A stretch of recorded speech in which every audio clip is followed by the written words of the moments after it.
तो लो भाई, एक और पावर स्टार पवन सिंह का बवाल गाने का पोस्टर आ गया है, जिस गाने का टाइटल है सुना है राजा।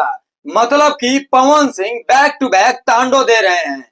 ये गाना यसी फिल्म से आ रहा है, तो अब हो जाओ एक्टिव। लगातार पवन सिंह का गाना आ रहा है, बैक टू बैक तांडव हो रहा है। पहले वीडियो को गर्दा उड़ा के शेयर करिए जहां से भी देख रहे हैं। देखो तो लोग यार, लगातार गाना बैक टू बैक शूटिंग हो रहा है। पोस्टर आउट होता, गाना होता, इनकर लहर चल देले बा। तो आइए पहले पोस्टर को लेकर विशेष बात कर लेते हैं। इस गाने को लिखे हैं आशुतोष तिवारी और म्यूजिक है सरगम आकाश का, और पावर स्टार पवन सिंह और शिल्पी राज का कंटाप आवाज बा। गाना के आवे दो लोग, कमिंग सुन बा अभी गाना।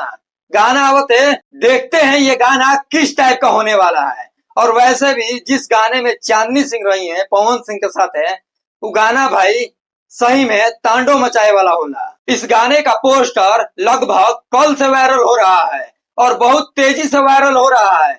यही फिल्म पे हमारा भाई भरोसा नहीं है, काहे कि बहुत पुरान पुरान गाना के ही पोस्टर आउट करेलन। यही से भाई हम वीडियो ना बनेनी, लेकिन नहीं, आज पावर स्टार पवन सिंह अपने इंस्टा आईडी से पोस्ट किए हैं, तो समझ जाओ एल्बम के गाना बा। कहर बरसाई गाना। बाकी चलिए मिलते हैं नेक्स्ट वीडियो में। अपना राय कमेंट सेक्शन में दीजिएगा।